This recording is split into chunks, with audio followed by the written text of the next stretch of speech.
Morning students, स्वागत है आज फिर से आपका। हम कर रहे थे अलंकार की परिभाषा हमने कर ली थी और शब्दालंकार, उसके दो भेद शब्दालंकार और अर्थालंकार भी कर लिए थे। आज हम करेंगे शब्दालंकार का पहला भेद, कौन सा? अनुप्रास अलंकार। तो अनुप्रास अलंकार की परिभाषा क्या होगी, ध्यान से सुनना कि जहां वर्ण और वर्ण समूह अनेक बार आए, जहां वर्णों की पुनरावृत्ति हो। ध्यान में रखना है, जिस वाक्य में वर्णों की पुनरावृत्ति हो वहां कौन सा अलंकार माना जाएगा? अनुप्रास अलंकार माना जाएगा। देखें, भगवान भक्तों की भयंकर बुरी भीति भगाइए, ये मैंने एग्जाम्पल पहले भी शब्दालंकार में करवाया था। और ये किसका भेद है? अनुप्रास अलंकार शब्दालंकार का ही भेद है, तो ये उसी का ही उदाहरण है। अनुप्रास अलंकार है, ये देखें वर्णों की पुनरावृत्ति हो रही है, तो ये कौन सा अलंकार होगा? अनुप्रास अलंकार होगा। और देखें यहाँ तो है वर्णों की पुनरावृत्ति, मैंने बताया कि वर्ण समूह की भी पुनरावृत्ति होगी। कैसे? भ और ग, यहाँ पर भ और ग दो वर्ण समूहों की पुनरावृत्ति है। और देखें फ, ल, फ और ल, यहाँ पर फ और ल की पुनरावृत्ति है। आ गया समझ में? जहां वर्ण या वर्ण समूह की पुनरावृत्ति हो वहां कौन सा अलंकार होगा? अनुप्रास अलंकार होगा। जैसे वो देखें, कालिंदी, कूल, कदम्ब, कीडारन। तो देखें क और क की पुनरावृत्ति हो रही है और ल की भी पुनरावृत्ति हो रही है। तो क और ल वर्ण समूहों की पुनरावृत्ति हो रही है, तो यहाँ पर कौन सा अलंकार आएगा? अनुप्रास अलंकार आएगा। इसके कितने भेद होते हैं? 4 भेद होते हैं। तो हम पहला भेद करेंगे, कौन सा? छेकानुप्रास में देखें, इसमें एक वर्ण या वर्ण समूह की एक बार आवृत्ति हुएगी। छेकानुप्रास में एक वर्ण या वर्ण समूह की एक बार आवृत्ति होगी। देखें, अति आनंद मगन महतारी, एक वर्ण समूह की एक ही बार आवृत्ति हुई है, अ की एक बार, म की एक बार। ठीक है, यहाँ देखें परम पुनीत, प और प, यहाँ पर एक वर्ण की एक बार पुनरावृत्ति हुई है। और यहाँ कानन कठिन भयंकर भारी, यहाँ पर क की एक बार आवृत्ति और भ की भी एक बार आवृत्ति। तो छेकानुप्रास ध्यान में रखना है, जहां वर्ण या वर्ण समूह की एक बार आवृत्ति हो वहां कौन सा अलंकार होगा?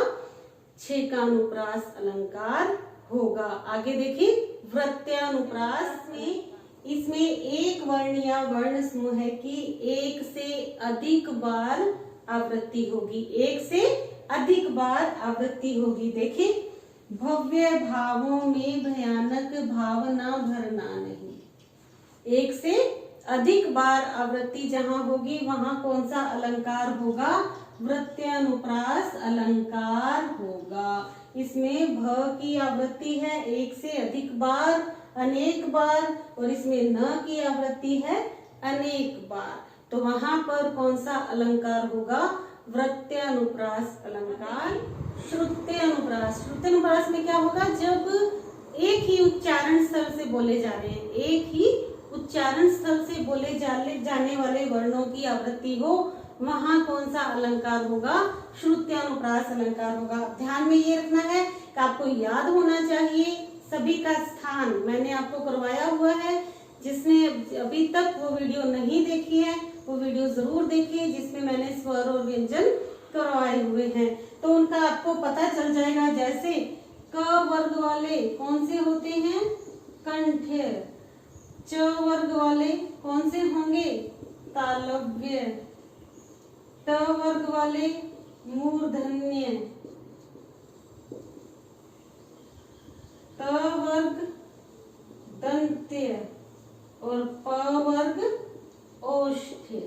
तो ये आपको ध्यान में रखना है कि एक ही उच्चारण स्थल वाले वर्णों की जब आवृत्ति हो वहां पर कौन सा अलंकार होगा, श्रुत्य अनुप्रास अलंकार होगा। देखें इसमें कौन सी है आवृत्ति, द न त थ थ द न त न थ और त। यहाँ स ध न एक ही वर्ण के हैं ये सारे, तो यहाँ पर कौन सी आवृत्ति हो रही है, दंत्य की, त वर्ग वाले समूह की आवृत्ति हो रही है। तो ये त वर्ग किस में आ रहा है, दंत्य में। तो इसमें सब में किसकी आवृत्ति है, दंत्य वर्णों की आवृत्ति हो रही है।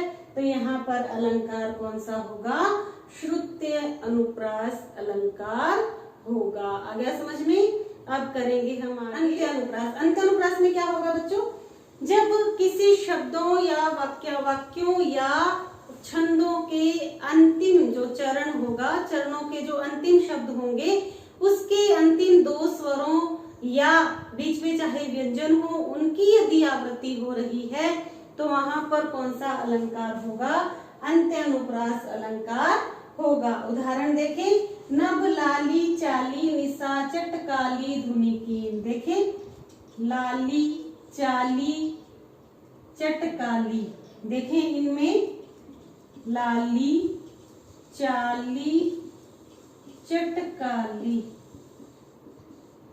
इनमें किसकी आवृत्ति हो रही है, आ और ई की, आ और ई की आवृत्ति हो रही है। तो यहाँ पर कौन सा अलंकार हो जाएगा, अंत्य अनुप्रास अलंकार हो जाएगा। तो देखें अनुप्रास के मैं फिर से रिपीट करवा रही हूँ, कौन कौन से भेद होते हैं। छेका अनुप्रास, छेका अनुप्रास में क्या होगा,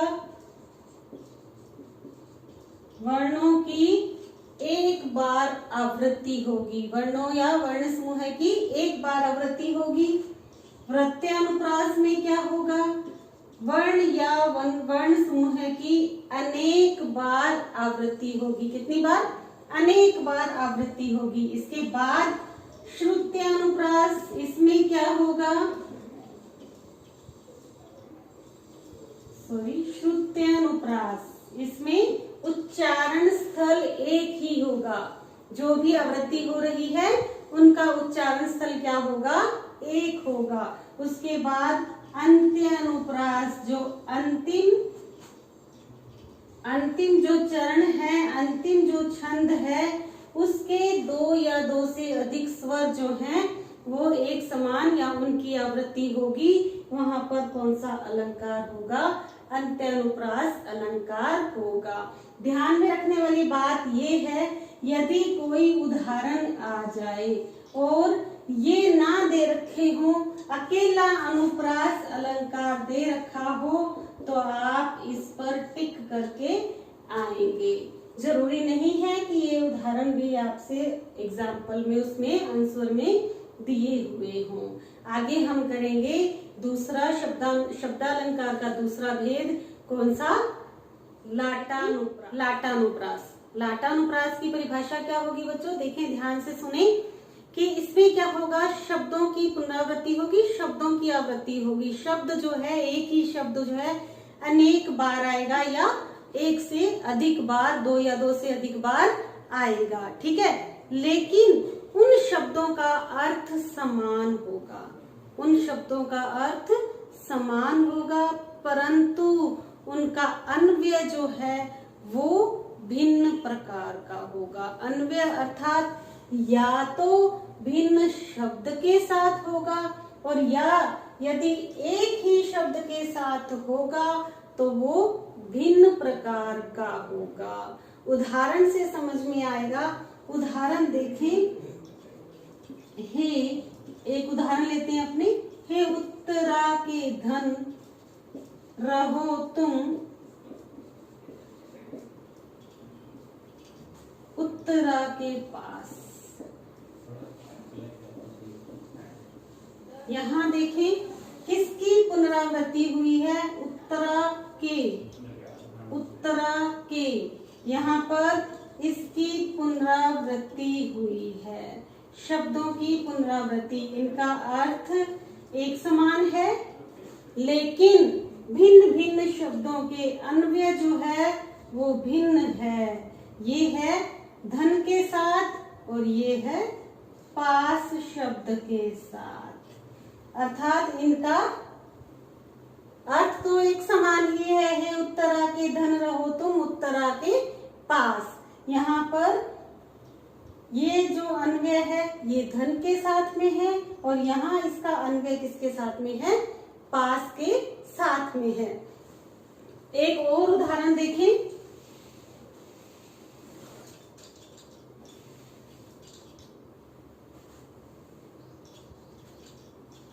पूत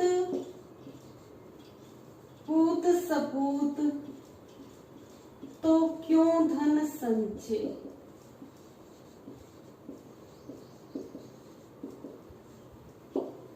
पूत कपूत तो क्यों धन संचय।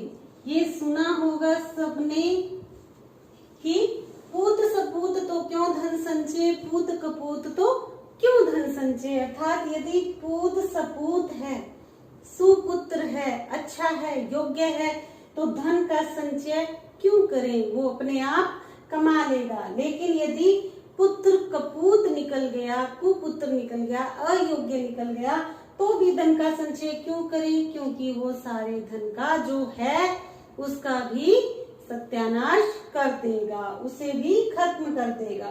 तो देखें यहाँ पे हमें अर्थ नहीं, यहाँ देखें कि पूत ये इसका ये सभी शब्द जो हैं इनकी पुनरावृत्ति हुई है। तो लेकिन एक की किसके साथ, सपूत के साथ और दूसरे की कपूत के साथ। ध्यान में रखना है कि अन्वय जो इनका होगा वो भिन्न भिन्न होगा लेकिन इनका अर्थ जो है वो एक समान होगा। ठीक है, आ गया समझ में। अब देखें पुनरुक्ति प्रकाश अलंकार। पुनरुक्ति प्रकाश अलंकार में क्या होगा, शब्दों की पुनरावृत्ति होगी, शब्द की आवृत्ति होगी, दोनों का अर्थ अलग नहीं होगा और ना ही अन्वय अलग होगा। लाटानुप्रास में क्या था, अर्थ अलग नहीं था लेकिन अन्वय अलग था, अन्वय भिन्न था। लेकिन पुनरुक्ति प्रकाश में आपको ध्यान में रखना है कि अर्थ भी सेम होगा और उनका अन्वय भी सेम होगा। देखें, गांव गांव अस होई आनंदा, तो गांव गांव ये शब्द है, इन दोनों शब्दों, इस शब्द की पुनरावृत्ति हुई है लेकिन दोनों का अन्वय क्या है, अस है। आगे देखें और देखें, मधुर मधुर मेरे दीपक जल, तो यहाँ पर मधुर मधुर शब्द की पुनरावृत्ति है लेकिन इनका अर्थ सेम है और इनका जो अन्वय है वो भी सेम है। ध्यान में रखना है कि अन्वय जो होगा वो भी सेम होगा। और देखें एक, जब प्यास प्यास कर धरती का पौधा पौधा मुरझाता है, पौधा पौधा मुरझाता है। आ जाएगा अब अच्छी तरह से समझ में। यहाँ पर प्यास की शब्द की आवृत्ति हो रही है, इनका अर्थ सेम है और इनका जो अन्वय है वो भी अभिन्न है। यहाँ पर पौधा शब्द की आवृत्ति है और इनका अन्वय भी एक ही है। ध्यान में रखना है, लाटानुप्रास में अर्थ एकदम सेम होगा, अभिन्न होगा, परंतु उनका अन्वय अलग होगा।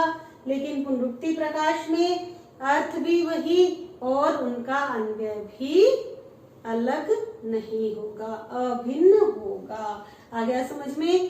तो आगे हम कल करेंगे यमक अलंकार, श्लेष अलंकार और आगे उसके बाद इससे आगे अब हम कल फिर से मिलेंगे और अलंकारों के साथ। बने रहिए मेरे साथ, जुड़े रहिए। कल फिर से हाजिर होंगी मैं।